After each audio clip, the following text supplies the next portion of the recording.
the importance of safe consumption sites. I'm going to ask Guy Felicella maybe to comment about those. And, Mr. Felicella, you advocate for both harm reduction and recovery.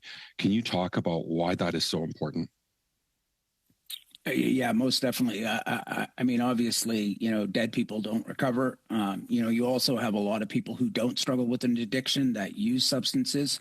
And with the risk of the contaminated drug supply that's on our streets today, first-time substance users, intermittent substance users, or casual substance users, and people who struggle with addiction, all walks of life of people who use substances are at severe risk of death. You don't have to have a significant. The unfortunate part is that when you have an addiction, it's like we wait for people to have this addiction before we actually help them. So treatment and recovery won't help people who just use these substances. Harm reduction services will, which a lot of them build the connections and services to build out other healthcare services. I mean, if you look at the 20-year impacts of Insight in the downtown east side of Vancouver, which has referred 71,000 people to off-site services, and many of those could be detox, treatment, recovery, health, hospitalization.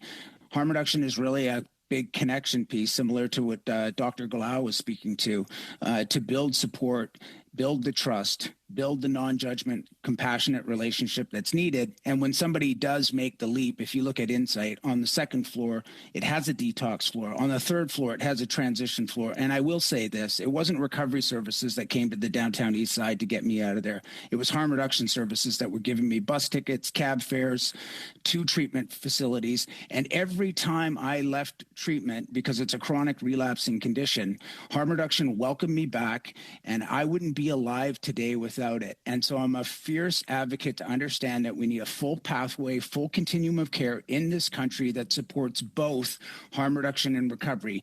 Gone are the days where it's and or. It has to be both. This drug supply is killing people.